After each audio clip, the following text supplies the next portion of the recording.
Welcome to North East PSC. I am Pawan. और आज हम लोग फिर से लेके हाजिर हैं आपके लिए एक बहुत ही प्यारा सा प्रीवियस ईयर क्वेश्चन पेपर, जिसके इंग्लिश सेक्शन को हम लोग कवर करेंगे और अपनी प्रिपरेशन को चेक करेंगे और अपनी प्रिपरेशन को बूस्ट भी करेंगे। क्योंकि देखो यार, बिना प्रीवियस ईयर क्वेश्चन पेपर कि प्रैक्टिस किए हम अपनी प्रिपरेशन को तो बूस्ट कर नहीं सकते। तो इसलिए हमें इसकी प्रैक्टिस करना बहुत जरूरी है। चलिए अपनी प्रैक्टिस को हम लोग स्टार्ट करते हैं। आपके सामने लेके आते हैं अपना पहला क्वेश्चन। तो बोलो, रेडी हो? लेके आया जाए अपना पहला क्वेश्चन। क्या कहते हो? बोलो, रेडी हो? लेके आया जाए अपना पहला क्वेश्चन। ठीक है जी, लेके आते हैं अपना पहला क्वेश्चन। लेकिन उससे पहले पेन और क्या, और बस अपने पहले क्वेश्चन की तरफ आएंगे। देखो, सबसे पहले हम बढ़ते हैं अपने इस क्वेश्चन की तरफ, जहां पे क्वेश्चन का डायरेक्शन पढ़ना बहुत जरूरी है। जब हम कहते हैं कि क्वेश्चन का डायरेक्शन पढ़ना बहुत जरूरी है, तो फिर आप कहोगे ठीक है तो पढ़ो डायरेक्शन। कौन मना कर रहा है डायरेक्शन पढ़ने से आपको ना? हाँ भाई, कोई नहीं मना कर रहा है। चलिए देखिए, डायरेक्शन कह रहा है the sentence given below is divided into three sections. जो ये सेंटेंस नीचे दिया गया है ना, ये कितने सेक्शंस में डिवाइडेड है? आप कहोगे सर ये थ्री सेक्शंस में डिवाइडेड है। ठीक है जी, थ्री सेक्शंस में डिवाइडेड है, कोई बात नहीं। A B C, read the sentence carefully and mark the sentence that contains an error. आपको क्या करना है, इस सेंटेंस को पढ़ना है बहुत ही ध्यान से, और यहां पे जहां पे कोई एरर है आप उस पार्ट को फाइंड आउट करो। और लगता है कि यार कोई एरर नहीं है, जरूरी नहीं है कि एरर हो ही। और अगर कोई एरर नहीं है तो नो एरर वाला ऑप्शन हमारे पास है। हम नो एरर को टिक करके आगे बढ़ जाएंगे। चलिए, फाइंड आउट करने का काम करिए। पहले आप करिए और फिर मैं करूंगा ना। पहले आप करिए, फिर मैं करूंगा। चलो जल्दी से करो, जल्दी से। यहां पे आप क्या करोगे सर? क्वेश्चन में एरर ढूंढने का काम करो। करो करो करो, कमेंट आना चाहिए, कमेंट आना चाहिए। कमेंट नहीं आएगा फिर समझ लो मजा नहीं आएगा। आपको नहीं आ रहा है, गलत कमेंट करो। आ रहा है तो भी अच्छी बात, नहीं आ रहा है तो भी अच्छी बात, लेकिन कमेंट जरूर करो। क्योंकि क्लास इंगेजिंग होनी चाहिए, कंपटीशन होना चाहिए यहाँ पे कमेंट में। और शेयर कर दो अपने फ्रेंड्स के साथ में, भाई वो लोग भी ज्वाइन कर लें फटाफट ना। वो लोग भी ज्वाइन कर लें फटाफट। क्या कहते हो, कौन से पार्ट में एरर है? देखिए सर, जब आप यहाँ पे एरर की बात करोगे ना, तो अगर हम कह रहे हैं क्वेश्चन क्या है, पहले क्वेश्चन पढ़ो sir. Childrens show a partiality for sweet meats, no error. देखो सुनो, यहां पे हम पढ़ रहे थे तभी हमको एक वर्ड दिखा चिल्ड्रंस। क्या दिख गया? चिल्ड्रंस। हम जानते हैं सर, क्या जानते हैं सर? हम ये जानते हैं कि जो चिल्ड्रन वर्ड होता है ना, ये चाइल्ड का प्लूरल फॉर्म है। चाइल्ड वर्ड है ना, इसी का प्लूरल फॉर्म क्या होता है सर? आप कहोगे सर इसी का प्लूरल फॉर्म अपना चिल्ड्रन होता है। चिल्ड्रन में यस लगाने की कोई आवश्यकता नहीं है, क्योंकि ये चिल्ड्रन खुद ही प्लूरल में है। यस लगा करके डबल प्लूरल बनाना नहीं होता इंग्लिश में। इंग्लिश में कभी किसी नाउन को डबल प्लूरल तो नहीं बनाना पड़ता। तो फिर यस क्यों लगाएंगे? चिल्ड्रन खुद ही प्लूरल नंबर में है। जब चिल्ड्रन खुद ही प्लूरल नंबर में है तो हमको एरर मिल गया सर। कौन से पार्ट में एरर है? आपने कहा सर अपने ए पार्ट में एरर है। कहां एरर था सर? अपने ए पार्ट में एरर था। क्या एरर था सर? चिल्ड्रन होना चाहिए था और इसने चिल्ड्रंस लिखा था। ठीक है, आगे बढ़ो सर। ठीक है जी, आगे बढ़ते हैं। Next question. भाई इतना तेज तो मत भागना, इतना तेज भाग रहा है कि बच्चे क्वेश्चन ही ना देख पाए हमारे। ऐसा हम होने नहीं देंगे, काहे भागेगा। आओ देखो, आपका नेक्स्ट क्वेश्चन क्या है sir? She have great affection for her grand children. एक पार्ट आपका शी है, अनदर पार्ट है हैव ग्रेट अफेक्शन, और थर्ड पार्ट है फॉर हर ग्रैंड चिल्ड्रन। अगर इन तीनों पार्ट में किसी में भी एरर है तो आप जल्दी से कमेंट में बता दो, और अगर लगता है एरर कहीं नहीं है तो फिर नो एरर तो है ही। फिर नो एरर तो है ही, इसके लिए कोई दिक्कत की बात है नहीं। क्यों जी, है क्या? जल्दी बताओ, जल्दी बताओ, मुझे तो आपका कमेंट आना चाहिए। मैं तो बस यही चाहता हूं कि आपका कमेंट दिखना चाहिए बस ना। चलो बोलो जल्दी से। बोलो बोलो बोलो, क्या होना चाहिए जी यहाँ पे? हाँ, क्या होना चाहिए?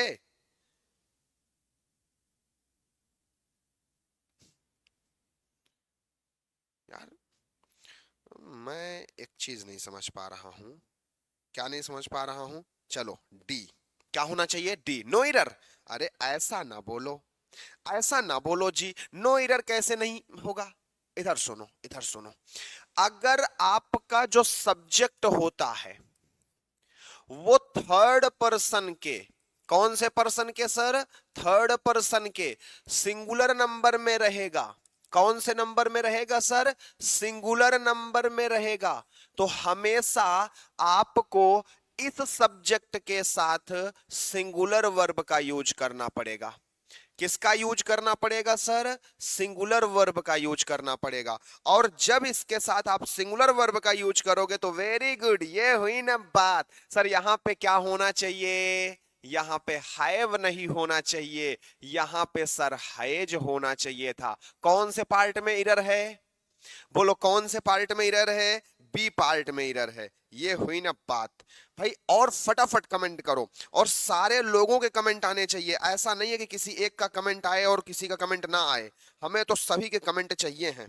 ठीक है, चलिए आगे बढ़ते हैं सर अपने नेक्स्ट क्वेश्चन की तरफ। और नेक्स्ट क्वेश्चन क्या है देखेंगे भाई ना। हम्म, एक सेकेंड, चलिए। क्वेश्चन नंबर थर्ड क्या कह रहा है? इसी क्वेश्चन नंबर थर्ड एक बारी आप पढ़ो, एक बारी क्वेश्चन नंबर थर्ड आप पढ़ो, और उसके बाद फिर मैं भी पढ़ता हूं ना, फिर मैं भी पढ़ता हूं। लेकिन एक बारी तो आपको पढ़ना पड़ेगा, आपको पढ़ना पड़ेगा। ठीक है, पढ़ के जल्दी से बताओ, पढ़ के जल्दी से बताओ। सर देखा जाए अगर, पढ़ा जाए अगर, तो कह रहा है जैक और टॉम, ब्लैंक दे दिया है और इस ब्लैंक में हमें भरने की आवश्यकता है, और ब्लेम दिया है। क्या भरना चाहिए हमें? जैक और Tom are to blame, Jack और Tom have to blame, Jack और टॉम इज टू ब्लेम, या जैक और टॉम वर टू ब्लेम? बोलो यहां पे क्या होना चाहिए? जल्दी से बताओ, क्या होना चाहिए यहां पे? बोलो बोलो बोलो बोलो बोलो, क्या होना चाहिए? कमेंट आए। ए तुक्का उक्का मत मारना, तुक्का उक्का मत मारना, नहीं गलत बात, गंदी बात नहीं होनी चाहिए, मस्ती मजाक नहीं होना चाहिए। चलो जल्दी से बताओ, मैं कमेंट आपके देख रहा हूं, फटाफट फटाफट मुझे आने चाहिए सबके आंसर। क्या होगा सर?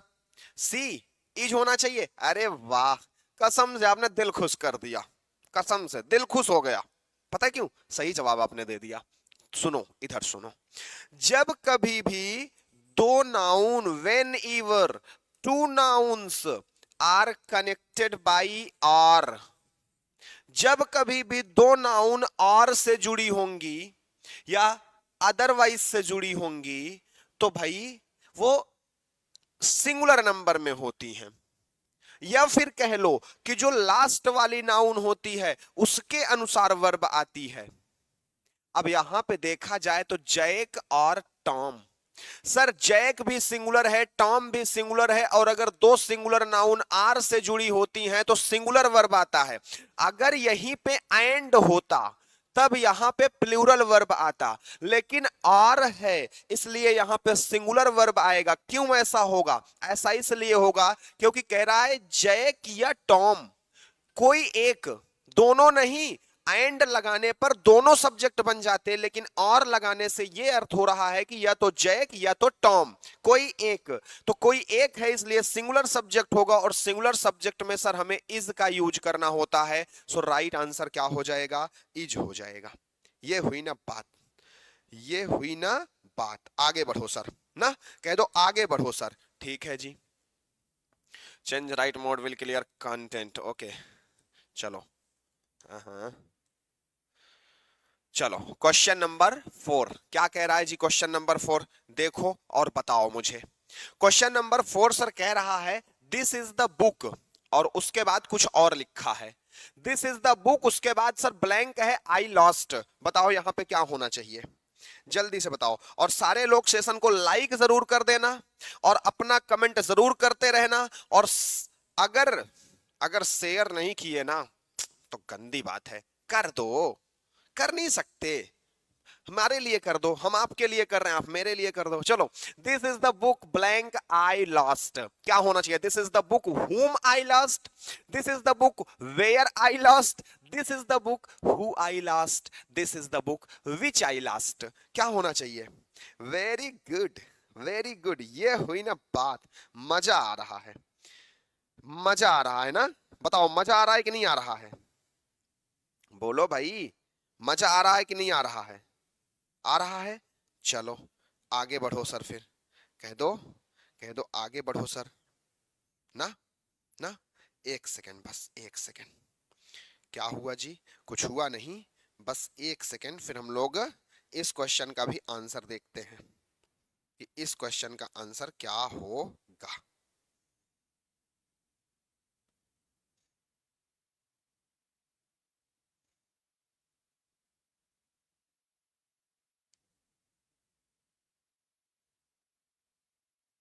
चलो बताओ क्या होगा आंसर। चलो बताओ। दिस इज द बुक, सुनो इधर सुनो, जब कभी भी आपका नाउन नॉन लिविंग होता है, क्या होता है सर? नॉन लिविंग होता है। तो नॉन लिविंग नाउन के लिए रिलेटिव प्रोनाउन या तो विच का यूज करना होता है या तो दैट का यूज करना होता है। या तो किसका यूज करना होता है सर? या तो विच का यूज करना होता है या तो दैट का यूज करना होता है। और सर जब यहां पे आप बात करोगे तो जितने लोग हु कह रहे हो, ये बताओ बुक लिविंग है या नॉन लिविंग है? मुझे बताओ पहले, बुक लिविंग है या नॉन लिविंग है? बोलो क्या है बुक? आप कहोगे सर बुक तो नॉन लिविंग है। और नॉन लिविंग के लिए आज से याद रख लेना, विच लग रहा है या तो फिर दैट लगना है, विच लगना है या तो दैट लगना है। और यहां पे हम बात करेंगे सर तो क्या लगेगा? बोलो क्या लगेगा? सर विच लग जाएगा। तो राइट आंसर क्या होगा? डी होगा। देखो यहां पे ये मेरा क्वेश्चन नहीं है, ये क्वेश्चन प्रीवियस ईयर एग्जाम में आया हुआ है और एज इट इज मैं उठा के लेके चला आया हूं आपके लिए। प्रैक्टिस करो रियल क्वेश्चन की। देखो हुम का प्रयोग ना ऑब्जेक्टिव केस में होता है। किसके लिए होता है सर? हु के लिए होता है। वेयर का प्रयोग ना रिलेटिव में आप प्लेस के लिए यूज करते हैं, जगह के लिए। और सर हु का प्रयोग सब्जेक्टिव केस में होता है, लिविंग नाउन के लिए। किसके लिए होता है सर? सर लिविंग नाउन के लिए होता है। और विच का प्रयोग किसके लिए होता है सर? विच का प्रयोग नॉन लिविंग नाउन के लिए होता है। और यहां पे राइट आंसर अपना क्या होगा? विच होगा। बोलो क्लियर है? बोलो क्लियर है इतनी बात? आगे बढ़ा जाए, बोलो आगे बढ़ा जाए। चलिए नेक्स्ट क्वेश्चन देखिए सर। सर नेक्स्ट क्वेश्चन क्या है? क्वेश्चन नंबर 5 कह रहा है आपको कि भैया choose the word which is nearest in meaning synonym to the given word. आपको सिनोनिम बताना है। किसका सिनोनिम बताना है? बोलो किसका सिनोनिम बताना है? आप बोलोगे सर आपको सिनोनिम बताना है जुवेनाइल का। किसका? बोलो किसका सिनोनिम है? आपने कहा सर जुवेनाइल का सिनोनिम बताना है। सर ये जुवेनाइल जो है, ये जो जुवेनाइल है इसका सिनोनिम क्या होगा? पहले ये छोड़ो, पहले ये बताओ जुवेनाइल का मीन क्या होता है? जुवेनाइल का मीनिंग क्या होता है? पहले ये बताओ, पहले ये बताओ मुझे। बोलो बोलो बोलो बोलो बोलो, फटाफट कमेंट आने चाहिए ना। कमेंट हमेशा फटाफट आना चाहिए, देरी नहीं होनी चाहिए। ठीक है? ठीक है ना? चलो जल्दी से बताओ, बोलो जरा बोलो क्या होगा सर? देखो जुवेनाइल का ऐसे याद रख लो, जॉ लाइन होती है इंसान के चेहरे पर, जॉ लाइन होती है। और पता है जिसके जॉ लाइन उभरी रहती है, जिसकी जॉ लाइन दिखती रहती है ना, बड़ा ही वो हैंडसम माना जाता है। जिसकी जॉ लाइन उभरी रहती है वो बड़ा ही युवा माना जाता है। और जो युवा होता है, जो युवा होता है भैया उसके अंदर समझ लो फिर, अब आगे क्या ही कहूं, आप इतना समझ लो, जॉ लाइन से याद रख लो जुवेनाइल को। जॉ लाइन युवा के अंदर होता है तो जुवेनाइल भी होता है युवा के लिए। जुवेनाइल का मतलब भी क्या होता है? बचपना, चाइल्डहुड या यूथफुल, या क्या होगा? यूथफुल होगा। बोलो क्या होगा? बोलो क्या होगा? बोलो बोलो बोलो बोलो बोलो क्या होगा? यूथफुल होगा। Very good, very good, youthful होना चाहिए। लेकिन और सर सर इनवियस का मतलब क्या हो जाएगा, बोलो इनवियस का मतलब क्या हो जाएगा? तो मैं कहूंगा सर इनवियस जो वर्ड है ना, ये जीलस जानते हो, ईर्ष्या जानते हो? जब इंसान ईर्ष्या करता है किसी से, तो ईर्ष्या करने के लिए जो वर्ड यूज होता है, वैसे ही इनवियस उसका सिनोनिम बन जाता है। ठीक है जी। प्रिजुड, अच्छा रीजन तो सबको पता है सर। सर रीजन के बारे में हमें कोई दिक्कत नहीं है, लेकिन प्रिजुडाइज का मतलब क्या होता है? प्रिजुडाइज का मतलब 22 होता है। 22, 22 जानते हो ना? पक्षपात, पक्षपात जानते हो ना? वही है प्रिजुडाइज। समझे? बोलो समझे हो? आगे बढ़े, चलो क्वेश्चन नंबर 6 देखो सर। सर क्वेश्चन नंबर 6 क्या कह रहा है, देख लो जी क्या कह रहा है। देख लो जी क्या कह रहा है। कह रहा है डिने का सिनोनिम बताओ। पूछ रहा है हमसे, क्या पूछ रहा है सर? हमसे पूछ रहा है कि डिने का सिनोनिम बताओ। बताओ भाई डिने का सिनोनिम, डिनाई का सिनोनिम क्या होगा? जल्दी से बताओ, फटाफट आंसर आना चाहिए। मैं आपके आंसर का ही तो इंतजार कर रहा हूं। Very good. हाँ अंडर एज, वेरी गुड। ये हुई ना बात, अंडर एज है वो, अभी अंडर एज है। डिनाई का मतलब क्या होता है? सर डिनाई का मतलब तो मना करना होता है। सर ये बच्चे बच्चे को पता है कि डिनाई का मतलब मना करना होता है, और अगर डिनाई का मतलब मना करना होता है, तो सर डिनाई का सिनोनिम क्या हो जाएगा? बोलो क्या हो जाएगा? सर रिफ्यूज हो जाएगा। सर वर्क सबको पता है कि वर्क मतलब काम। एडमिट का मतलब सबको पता है, एडमिट का मतलब भाई स्वीकार करना। एडमिट का मतलब क्या होता है सर? सर एडमिट का मतलब होता है स्वीकार करना। और सर क्या बचा है हमारा? ग्रांट। ग्रांट का मतलब क्या होता है सर? ग्रांट का मतलब होता है किसी चीज को, कोई किसी को कोई चीज ऑफर कर देना, दे देना। तो भाई उसका सिनोनिम, उसका एंटोनिम है। डिनाई या रिफ्यूज का एंटोनिम है कौन? ग्रांट। एडमिट एंटोनिम है, लेकिन हमको तो सिनोनिम बताना है, और सिनोनिम यहां पे क्या है? बोलो, बोलो सिनोनिम यहां पे क्या है? आप कहोगे सर यहां पे जब हम सिनोनिम की बात करेंगे तो सिनोनिम रिफ्यूज हो जाएगा। क्या हो जाएगा सर? रिफ्यूज हो जाएगा। बोलो किसी को कोई दिक्कत? बोलो किसी को कोई दिक्कत है क्या? नहीं है ना? चलिए आगे बढ़ते हैं सर क्वेश्चन नंबर 7 की तरफ। क्वेश्चन नंबर 7 क्या कह रहा है? बताओ, बताओ भाई क्वेश्चन नंबर 7 क्या कह रहा है? आज ना उम, जैसे जहां पे मैं आपका कमेंट देख रहा हूं अपने फोन में ना, उसमें फोन में पता नहीं कैसे डाटा स्लो चल रहा है, इसलिए मुझे ना मजा कम आ पा रहा है। मैं ना आपके कमेंट राइट टाइम पे नहीं देख पा रहा हूं यार। ठीक है कोई बात नहीं, लेकिन मैं देख तो रहा हूं, मैं देख तो रहा हूं। चलो ये बताओ बैरन का सिनोनिम क्या होगा? सॉरी क्या पूछ रहा है? Choose the opposite word, antonym of the given word. हमें ये वर्ड जो दिया गया है ना, इसका एंटोनिम बताना है। इसका क्या बताना है सर? इसका एंटोनिम बताना है। चलो भाई बैरन का मीन क्या होता है पहले ये बताओ। बैरन मीन्स क्या होता है पहले ये बताओ मुझे। चलो बताओ, बताओ जल्दी से, बैरन मीन्स क्या होता है? बोलो, बोलो बोलो बोलो बोलो बोलो। Byron sir, Byron. सुनो सुनो सुनो, इधर सुनो इधर सुनो। हम लोगों के साइड में पता है एक वर्ड बोला जाता है, देसी है एकदम, एकदम देसी है, गांव के लोग ऐसा बोला करते हैं। जब कोई चीज जल जाता है, जब कोई चीज क्या हो जाता है? जल जाता है। तो इस जलना के लिए ना हिंदी में, इस जलना के लिए ना हिंदी में एक वर्ड बोला जाता है। बता दूं, बता दूं कि नहीं? अब ये आपके तरफ बोला नहीं जाता होगा, आप जानते भी नहीं होगे। रहन दो यार, जाने दो ना, कह दो रहन दो, जाने दो, जाने दो। बैरन को याद रख लो, बैरन का मतलब बंजर होता है।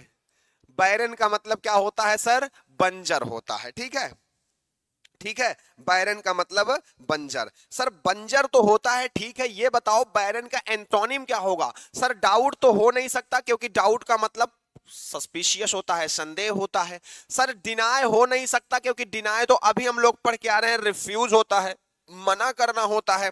सर डिम का मतलब तो हल्का होता है। डिम का मतलब क्या होता है? हल्का ही तो होता है सर। सर बैरन और डिम का कोई कनेक्शन नहीं लग रहा है। बैरन और डिम का कोई कनेक्शन लग रहा है? बोलो लग रहा है? नहीं लग रहा है ना, तो सर यहां पे डिम नहीं हो सकता। फिर बचा ही क्या है सर? एक ही ऑप्शन तो बचा है, कौन है सर? फर्टाइल है। फर्टाइल का मतलब क्या होगा सर? देखो ना, टाइल्स पर भी, टाइल्स पर भी फल लग आए हैं, अगर टाइल्स पर भी फल लग आए हैं, फ्रूट लग आए हैं, इसका मतलब ये टाइल बहुत उपजाऊ है। तो फर्टाइल का मतलब क्या होता है सर? आप बोलोगे सर फर्टाइल का मतलब होता है उपजाऊ। फर्टाइल का मतलब होता है उपजाऊ। फ्रूटफुल भी होता है, इसी को कहते हैं। तो चाहे फर्टाइल बोलो चाहे फ्रूटफुल बोलो, क्या बोल सकते हैं सर? फ्रूटफुल बोल सकते हैं। ठीक है, तो सर फर्टाइल अपना बैरन का बन जाएगा एंटोनिम, फ्रूटफुल बैरन का क्या बन जाएगा? एंटोनिम। बोलो क्लियर है? बोलो जी बोलो, क्लियर है कि नहीं क्लियर है? और आपके कमेंट मुझे नहीं दिख रहे हैं, आपका कमेंट आना चाहिए। हाँ, बैरन मीन्स इनफर्टाइल, वेरी गुड। उजड़ा, हाँ, ये हुई ना बात, उजड़ा हुआ, बैरन, बैरन हो गया है, उजड़ गया है। ठीक है ना? चलो ये अच्छी बात है, मतलब बहुत सारे हिंदी वर्ड जानते तो हो। चलो आओ नेक्स्ट बात करते हैं सर, क्वेश्चन नंबर 8 की बात करते हैं। क्वेश्चन नंबर 8 की जब बात करते हैं सर, अवेक, अवेक का एंटोनिम क्या होगा? बोलो, अवेक का एंटोनिम क्या होगा? बोलो जरा बोलो ना, बोलो जरा बोलो, अवेक का एंटोनिम क्या होगा? तो सर हम कहेंगे अवेक मतलब जगना। अवेक मतलब जगना, सुबह सुबह जो हम सो करके आंख मूंद ऐसा रगड़ते हुए उठते हैं, इसी को बोलते हैं जगना, awake. Sir dissent, reject, repel, asleep, बोलो इसका एंटोनिम क्या होगा? बोलो बोलो बोलो बोलो, वेरी गुड, सब बस सब बस, very good very good very good, सब बस। बताओ जल्दी से, बताओ बताओ बताओ क्या होगा? हाँ जी, ये हुई ना बात। सर अवेक का मतलब हो जाएगा क्या सर? अस्लीप हो जाएगा। क्या होगा? अस्लीप। डिसेंट का मतलब क्या होता है सर? सर पहले तो डिसेंट है ना, डिसेंट का मतलब होता है डिसएग्रीमेंट, डिसेंट का मतलब होता है असहमति, डिसएग्रीमेंट। सर रिजेक्ट तो हम सब जानते हैं, रिजेक्ट तो हम सब जानते हैं, रिजेक्ट का मतलब क्या होता है सर? कोई चीज को रिजेक्ट कर देना। सर रिपेल का मीन से क्या होता है, आप बताओ मुझे। बोलो सर, रिपेल का मीन से क्या होता है? बोलो बोलो बोलो बोलो बोलो। रिपेल मीन से, अरे रिपेल मीन से होता है ड्राइव बैक। क्या होता है? ड्राइव बैक, पीछे ले जाना, पीछे चले जाना, रिपेल होता है। और सर अवेक का एंटोनिम की जब बात करोगे आप, तो राइट क्या हो जाएगा? अस्लीप हो जाएगा। क्लियर है? चलिए आगे बढ़ते हैं सर अपने नेक्स्ट क्वेश्चन की तरफ, और क्वेश्चन नंबर 9 हमारे स्क्रीन पर है, हमारे सामने है। क्या कह रहा है सर? कह रहा है choose the correctly spelled word from the given alternative. मतलब सर हमें यहां पे ना 4 वर्ड दिए गए हैं, और इन चारों वर्ड्स में से कोई एक वर्ड ऐसा होगा जो कि करेक्ट है, जिसकी स्पेलिंग करेक्ट है।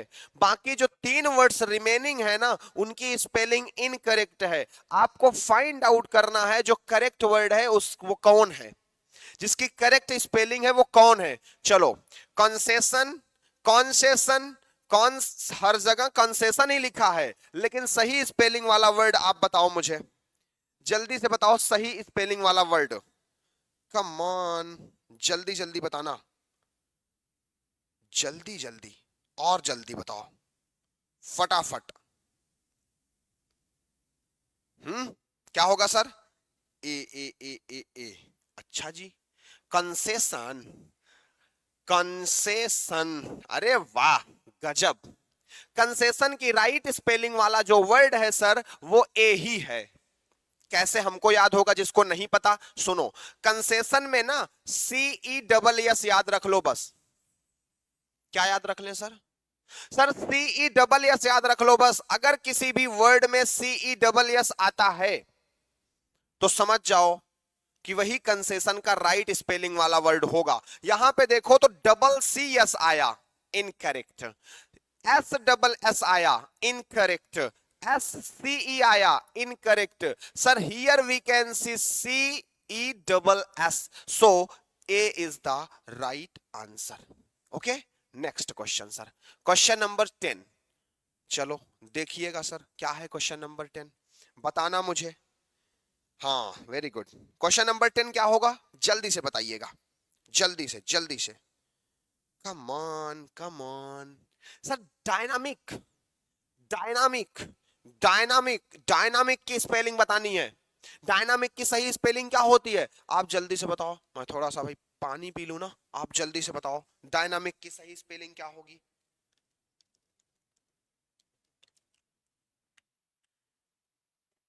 क्या होगी? डायनामिक की सही स्पेलिंग क्या होगी सर? डायनामिक में पहली बात तो डी वाई होता है, यहां पे डी आई है, यहां पे डी आई है, ये दोनों गया। सर डी वाई होता है, डी वाई इसमें है, डी वाई इसमें है। सर डायनामिक में डी वाई होता है और अंत में सी होता है, इसमें के आया है, तो बचा सिर्फ कौन? बोलो, बचा सिर्फ कौन? बी बचा सर, डायनामिक। क्लियर है? तो राइट आंसर कौन होगा सर? बी हो जाएगा। क्या होगा?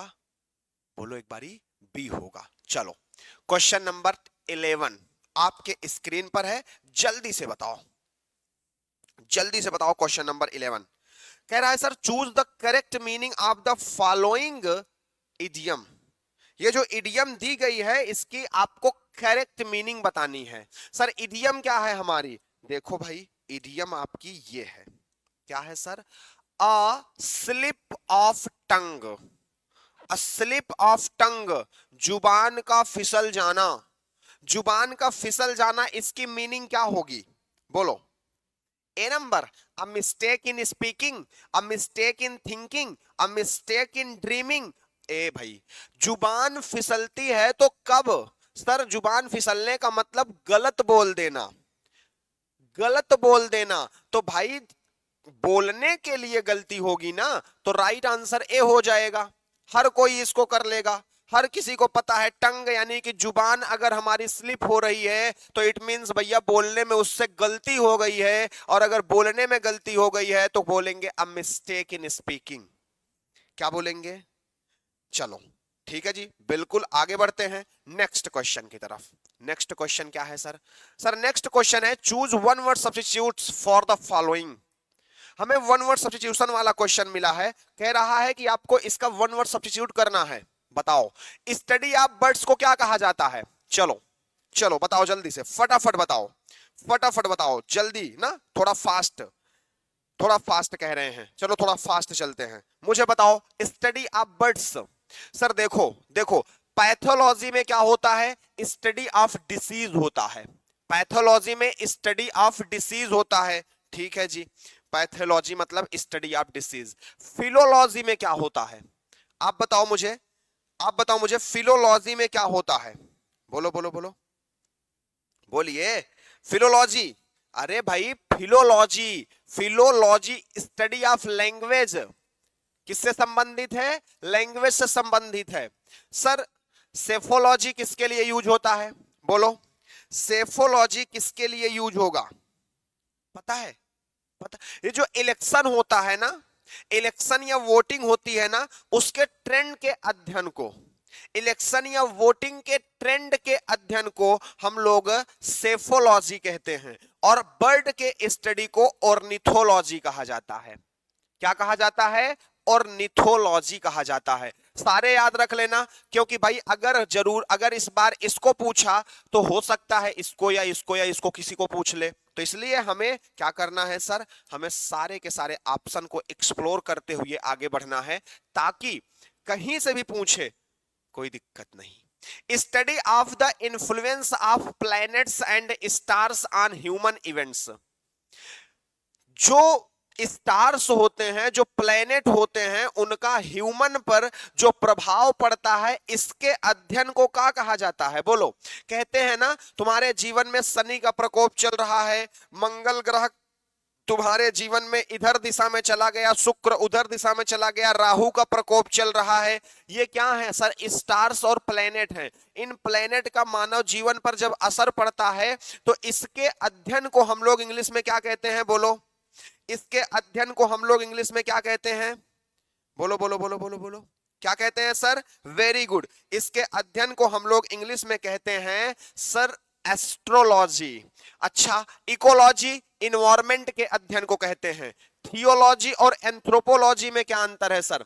सर एंथ्रोपोलॉजी जो होता है ना, ये मानव विज्ञान से संबंधित है, जिसमें मानव के ऊपर अध्ययन किया जाता है। और थियोलॉजी का मतलब क्या होता है सर? सर थियोलॉजी में धर्म का अध्ययन होता है, रिलीजन का अध्ययन होता है। तो जब कभी आपको रिलीजन का अध्ययन करना हो तो थियोलॉजी, मानव का अध्ययन करना हो एंथ्रोपोलॉजी, और मानव जीवन पर स्टार्स और प्लैनेट का असर जब पड़ता है तो एस्ट्रोलॉजी, और इन्वायरमेंट के अध्ययन को हम लोग क्या कहते हैं सर? आप कहोगे सर इकोलॉजी कहते हैं। चलिए next question sir. Choose the right answer to fill in the blank. आपको इस ब्लैंक को फिल करने के लिए राइट आंसर चूज करना है। ठीक है जी, हम चूज कर लेंगे, हमें कोई दिक्कत नहीं है। कह रहा है if she cooked jamun well, अगर वो बढ़िया से जामुन को पकाएगी। Everybody will eat it, everybody would eat it, everybody eats it, everybody would have eaten it. क्या होगा राइट आंसर? बताओ जल्दी से, जल्दी से बताइएगा। यहां पे राइट आंसर क्या होगा? क्या होगा sir? Theology study of religion. हाँ, थियोलॉजी स्टडी ऑफ रिलीजन। ठीक है ठीक है ठीक है, ओके। चलिए चलिए आगे बढ़े सर, आगे बढ़े सर। क्या कह रहे हो, क्या कह रहे हो? देखो, if she cooked jamun well, अगर उसने जामुन को बढ़िया पढ़ाया, सॉरी बढ़िया पकाया। सेंटेंस में इफ आया है, सुनो इधर। अगर सेंटेंस में इफ आया, इसका मतलब सेंटेंस कंडीशनल हो गया। और कंडीशनल सेंटेंस का रूल आज ही खत्म कर डालो, आज ही पढ़ लो, फिर कभी भी कंडीशनल सेंटेंस आएगा आपको टेंशन लेना नहीं पड़ेगा। आप देखोगे बस फटाक से आंसर कर दोगे। कंडीशनल सेंटेंस में ना, अगर ये कंडीशन वाला क्लास प्रेजेंट में रहेगा, किस में रहेगा सर? प्रेजेंट इंडेफिनिट में रहेगा, तो जो आपका मेन क्लास होगा ना सर, उसमें हमें विल प्लस वर्ब की फर्स्ट फॉर्म लिखनी होगी। ठीक है। अगर conditional sentence if plus sir past indefinite में चला जाएगा, किस में चला जाएगा सर? पास्ट इंडेफिनिट में, तो हमें सेकेंड क्लास में क्या लिखना होगा? वुड प्लस वर्ब की फर्स्ट फॉर्म। और अगर conditional sentence sir past perfect में चला जाएगा, किस में चला जाएगा सर? पास्ट परफेक्ट में, तो हमें सेकेंड क्लास में क्या लिखना होगा सर? हमें लिखना होगा would have verb third form. क्या लिखना होगा? Would have verb third form. ठीक है। अब यहां पे देखें तो sir if she cooked jamun well, cooked आया हुआ है।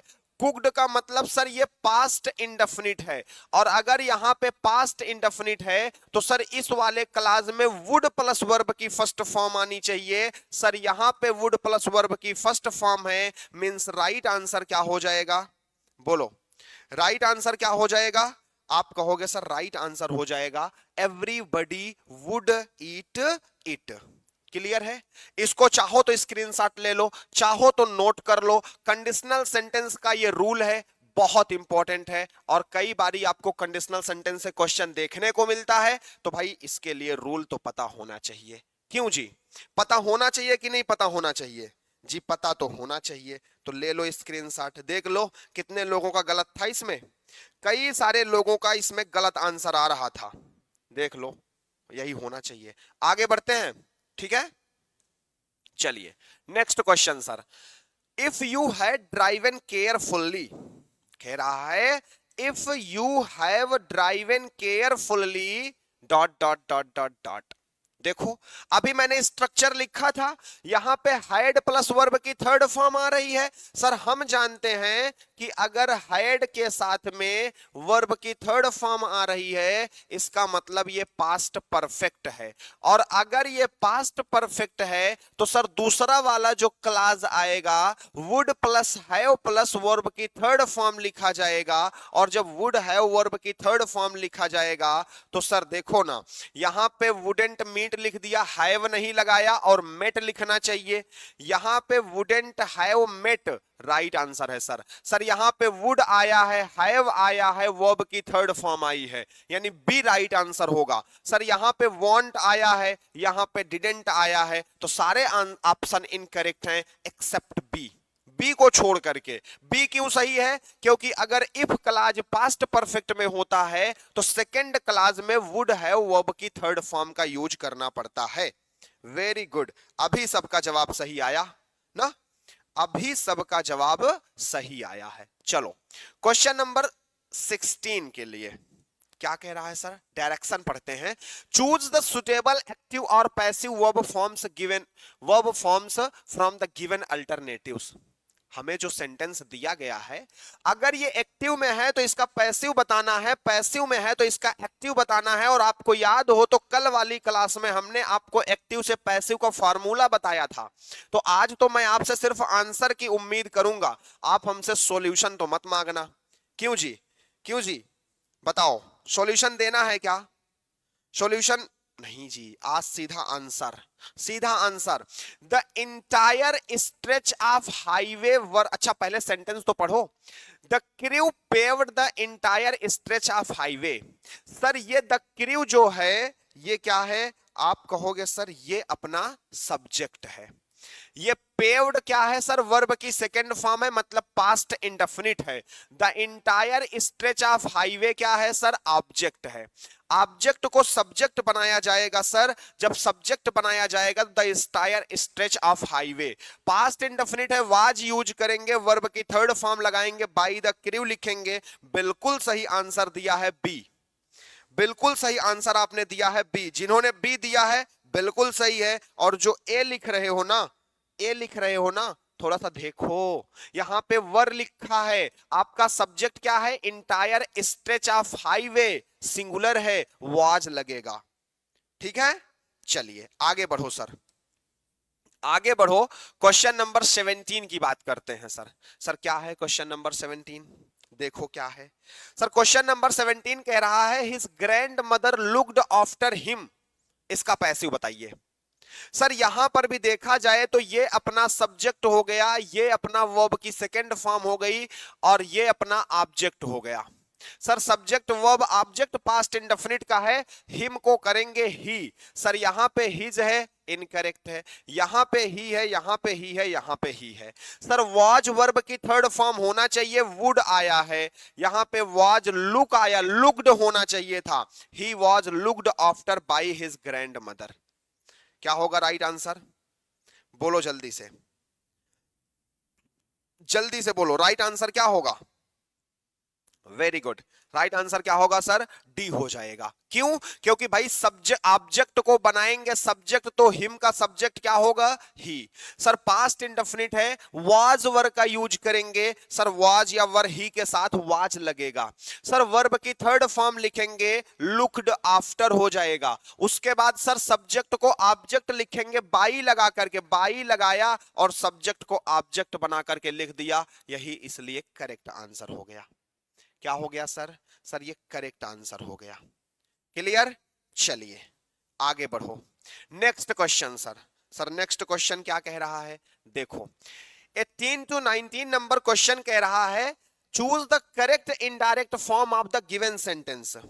जो सेंटेंस नीचे दिया गया है इसका करेक्ट इनडायरेक्ट फॉर्म चूज करना है। मतलब दिया गया जो सेंटेंस है सर, सर वो डायरेक्ट में है, हमें क्या बनाना है सर? इनडायरेक्ट बनाना है। सर डायरेक्ट से इनडायरेक्ट बनाते समय सबसे पहले हमारी नजर जानी चाहिए इन्वर्टेड कामा के अंदर।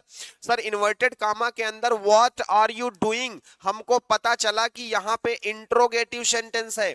सर इंट्रोगेटिव में दो इंट्रोगेटिव होता है, एक यस या नो टाइप का इंट्रोगेटिव होता है, एक WH टाइप का इंट्रोगेटिव होता है। जो यस या नो टाइप का इंट्रोगेटिव होता है उसमें क्वेश्चन वर्ड नहीं आता, और क्वेश्चन वर्ड यानी कि WH होता है। और हम जानते हैं इंट्रोगेटिव सेंटेंस में रिपोर्टिंग वर्ब क्या होती है सर?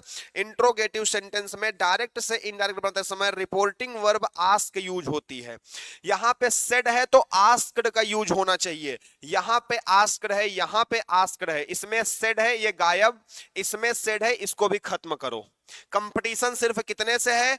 दो से है। सर अब दो से है तो ठीक है। He said to me what are you doing, he asked me, ठीक है। डबल इंट्रोगेटिव यानी कि WH टाइप सेंटेंस में वही क्वेश्चन वर्ड को हम कंजक्शन बना देते हैं। तो सर यही क्वेश्चन वर्ड हम कंजक्शन बनाते हैं और इंट्रोगेटिव को असर्टिव पैटर्न पर लिखते हैं। असर्टिव पैटर्न का मतलब पहले सब्जेक्ट लिखो, फिर वर्ब लिखो, फिर ऑब्जेक्ट लिखो। सर सब्जेक्ट यू है सेकंड पर्सन, डायरेक्ट से इनडायरेक्ट बनाते समय सेकंड पर्सन को ऑब्जेक्ट के अनुसार बदल देते हैं।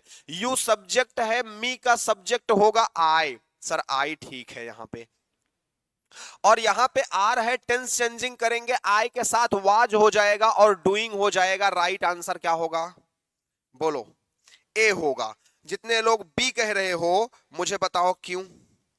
जितने लोग बी कह रहे हो ये बताओ समझ में आया कि नहीं आया? समझ में बोलो बोलो बोलो बोलो बोलो, समझ में आया कि नहीं आया? समझ में आया ना? चलो आगे बढ़ो। सर अगर किसी को कोई डाउट रह जाए, कोई कंफ्यूजन रह जाए, जरूर पूछ लेना।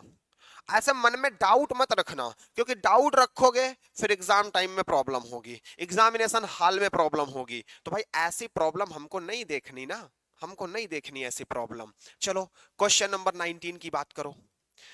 सर क्वेश्चन नंबर 19 क्या कह रहा है? आपने कहा सर क्वेश्चन नंबर 19 कह रहा है the boy said I like sweets.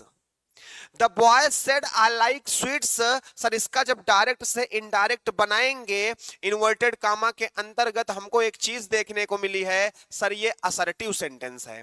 Assertive sentence में कंजक्शन दैट होना चाहिए, रिपोर्टिंग वर्ब ऑब्जेक्ट नहीं है। सर से का सेड का सेड ही रहना चाहिए। The boy said that, the boy said that, the boys. अरे वाह, सारे ऑप्शन कंपटीशन में लगे हुए हैं। कोई बात नहीं सर। सर यहां पे आई फर्स्ट पर्सन है और हम जानते हैं, we know that first person should be change according to the subject. Sir first person I should be change according to the subject boy. Sir I is a pronoun, हम we have to find out pronoun of boy. The pronoun of boy should be he. So sir यहां पे आई है, incorrect. आई है, incorrect. Sir यहां पे ही है, यहां पे ही है, दोनों सही हैं। Okay, both are correct. Sir like if reporting verb is in past we have to do tense changing. When we have to do tense changing, present should be past, like should be liked. sir liked यहां पे है, इसमें तो like से incorrect हो जाएगा। Right answer क्या होगा बोलो? सी नहीं होगा जी, डी होगा। क्या होगा? डी होगा। क्यों होगा डी? बोलो बोलो, डी क्यों होगा? क्लियर हो गया? सर स्क्रीन क्लियर नहीं देख पा रहे, क्यों जी? स्क्रीन क्लियर क्यों नहीं दिख रही है? ऐसा क्यों? ऐसा क्यों स्क्रीन क्लियर नहीं दिख रही है? बोलो बोलो बोलो बोलो। चलो क्वेश्चन नंबर 20 की तरफ बढ़ो। सर सर क्वेश्चन नंबर 20 क्या कह रहा है? क्वेश्चन नंबर 20 कह रहा है choose the right option to form a meaningful sentence.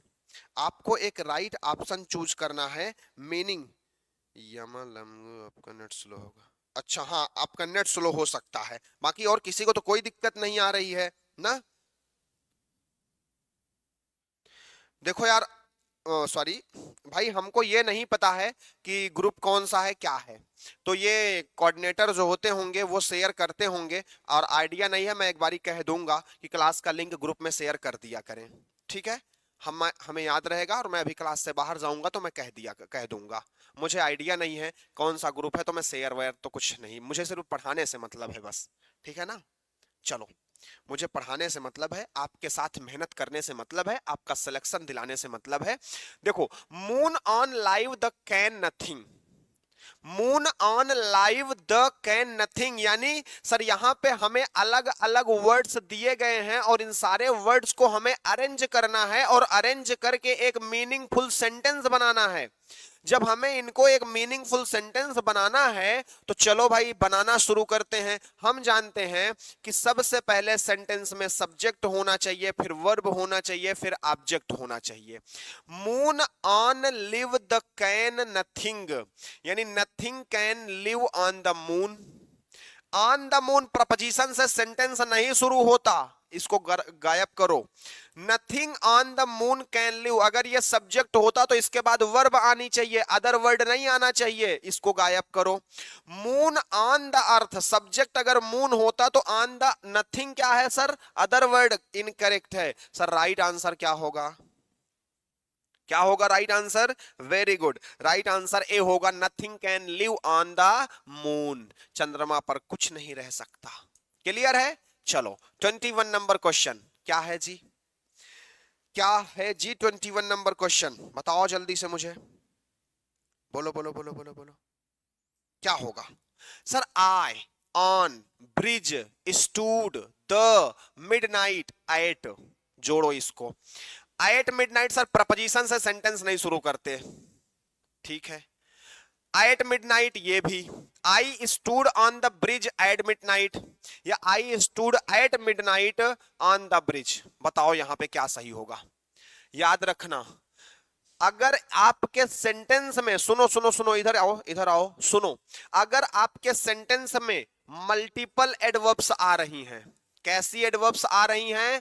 Multiple adverbs आ रही हैं, तो देखना पड़ेगा कि कुछ एडवर्ब्स ऐसे, मतलब कोई एडवर्ब होगी जो मैनर बता रही होगी, कोई एडवर्ब होगी जो प्लेस बता रही होगी, और कोई एडवर्ब होगी जो टाइम बता रही होगी। तो अगर मल्टीपल एडवर्ब्स आ रही है तो पहले मैनर वाली एडवर्ब लिखते हैं, फिर प्लेस वाली एडवर्ब लिखते हैं, फिर टाइम वाली एडवर्ब लिखते हैं। सर आई स्टूड ये टाइम है और ये प्लेस है, सर हमको पता है कि पहले प्लेस होना चाहिए फिर टाइम होना चाहिए, सर यहां पे प्लेस है यहां पे टाइम है, यानी सी इज द राइट आंसर। कौन राइट आंसर होगा सर? सी होगा। पता चला क्यों? पता चला ना क्यों सी राइट आंसर होगा? सर क्योंकि पहले टाइम नहीं, पहले प्लेस आता है फिर टाइम आता है, वैसे भी तो टाइम बाद में आता है ना, कहते नहीं है अपना टाइम आएगा, यानी कि बाद ही में आता है टाइम। चलो next question sir. Sir next question कह रहा है rearrange the following sentence in proper sequence, हमें इस फॉलोइंग सेंटेंस को ना प्रॉपर सीक्वेंस में रखना है, यानी PQRS का क्वेश्चन है, 1 2 3 4 5 करके बनाया गया है, पैरा जंबल वाला क्वेश्चन है। बताओ भाई, पैरा जंबल वाले क्वेश्चन को अरेंज करना है हमको। देखो, the chief guest addressed us, he was heartily welcomed by the students, the teachers day was celebrated in our school, finally the national anthem was sung in chorus, we had invited our school chairman as chief guest। हाँ पता चला, thank you. चलो बताओ जल्दी से, right answer यहां पे क्या होगा, बोलो क्या होगा सर? सर देखो, पहली बात तो सबसे पहले होना चाहिए यहां पे, क्या होना चाहिए सर? यहां पे होना चाहिए द चीफ गेस्ट एड्रेस्ड अस ना, यही पहले होना चाहिए। कौन होना चाहिए पहले? The teachers day was celebrated in our school, हाँ पहले कौन सा फंक्शन हुआ ये तो बताओ। सर टीचर्स डे सेलिब्रेट किया गया हमारे स्कूल में, पहले हम फंक्शन को बताएंगे। उसके बाद सर, उसके बाद हमने क्या किया कि हमने चीफ गेस्ट के रूप में अपने स्कूल के चेयरमैन को उस फंक्शन में बुलाया, तो हमने इनवाइट किया था उस फंक्शन में किसको? सर चेयरमैन साहब को, यानी 3 5 और 3 5 सिर्फ इसमें है, अगर इसमें है तो यही राइट आंसर हो जाएगा। हम क्या बोलेंगे? The teachers day was celebrated in our school, we had invited our school chairman as chief guest, he was heartly welcomed by the students, the chief guest addressed us, finally the, अच्छा finally आ रहा है तो normal सी बात है कि finally वाला clause हमेशा अंत में जाएगा, फाइनली वाला सेंटेंस हमेशा अंत में जाएगा, जब हमेशा अंत में जाएगा तो 4 नंबर लास्ट इसी में है, इसलिए भी ये राइट आंसर है, इसलिए भी ये क्या है सर? सर राइट आंसर है। चलो आगे बढ़ो सर, चलो आगे बढ़ते हैं अपने नेक्स्ट क्वेश्चन के लिए। यहां पे हमें एक पैराग्राफ दिया जा रहा है, पहले हम इस पैराग्राफ को नहीं पढ़ेंगे, पहले इस पैराग्राफ से बनने वाले क्वेश्चन को पढ़ा जाएगा, ठीक है? पहले इस पैराग्राफ से बनने वाले क्वेश्चन को पढ़ा जाएगा और तब हम इसको देखेंगे। क्वेश्चन क्या है? वेयर इज पेट्रा लोकेटेड, ठीक है? और क्या क्वेश्चन है? What civilization carved Petra into the sandstone cliffs, और क्या क्वेश्चन है sir? What was the Nabataeans mystery of? चलो आओ देखते हैं। सबसे पहले वेयर इज पेट्रा लोकेटेड? देखो एक minute. The ancient city of Petra, nestled in the heart of Jordan's rugged landscape, stands as a testament to human ingenuity and architecture brilliance. Answer तो मिल गया हमको। कहां मिला? ये देखो, where is the Petra located? In the heart of Jordan. कहां? In the heart of Jordan. देखो यहां पे लिखा है ना, यहां पे लिखा है ना, the ancient city of Petra nestled in the heart of Jordan. Right answer क्या होगा सर? सर जॉर्डन हो जाएगा। Very good. चलो अगला क्वेश्चन क्या होगा सर? चलो एक सेकेंड, अगला क्वेश्चन पहले देख तो लिया जाए। है what civilization carved Petra into the sandstone cliffs? What civilization carved? देखो आगे पढ़ते हैं तब। ये देखो, carved into stands stone cliff by the Nabateans, a skilled civilization that thrived centuries before the rise of Rome. Petra showcase a unique blend of natural beauty and human artistry.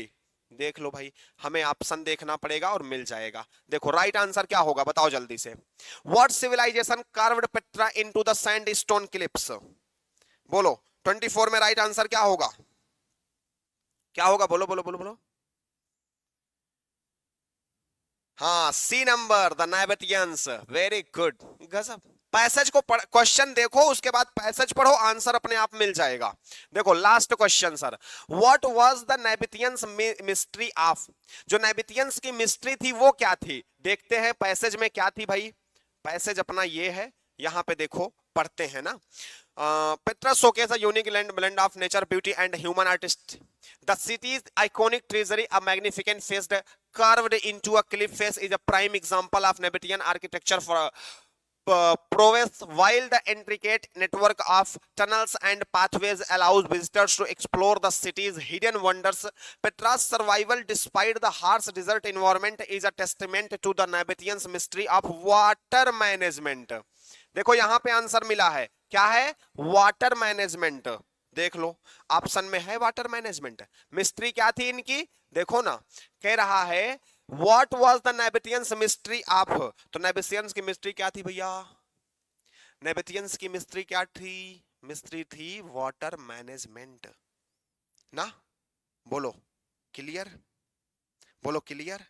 अपने 25 questions यहीं पे होते हैं समाप्त। ठीक है, अपने 25 questions यहीं पे होते हैं समाप्त। आज का जो हमारा पीवाईक्यू सेशन था, हमारे प्रीवियस ईयर क्वेश्चन का एनालिसिस, हमारे प्रीवियस ईयर क्वेश्चंस की हमने प्रैक्टिस करी। आपने मे भी कुछ रूल्स सीखा भी हो, मे भी आपकी प्रैक्टिस हुई हो, आपको अपना टेस्ट हुआ हो कि भाई हमारी तैयारी कितनी हुई है, कितना अभी हमें तैयार करना बाकी है। सारी चीजों का आपने एनालिसिस किया होगा।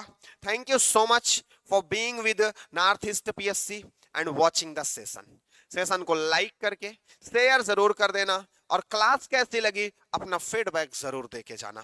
Thank you so much, bye bye, take care of yourself.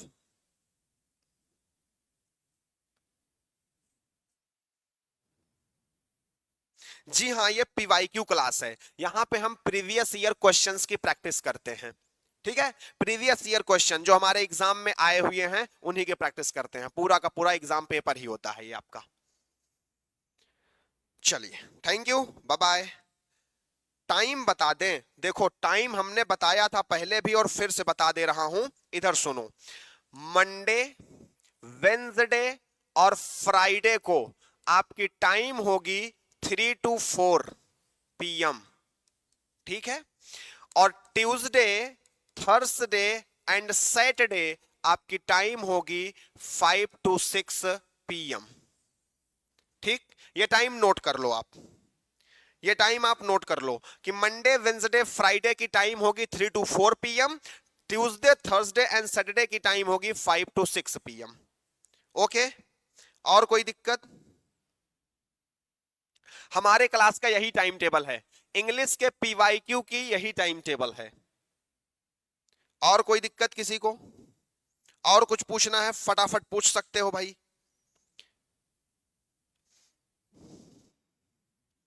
बोलो, अब चल सकते हैं, क्लास को खत्म करें यहीं पे ना? हाँ, क्लास को यहीं पे करते हैं खत्म, क्योंकि हमारे सारे क्वेश्चंस भी हो गए हैं, आपको टाइम टेबल भी बता दिया हूं, बस खत्म फिर। Bye bye, take care of your self, thank you so much.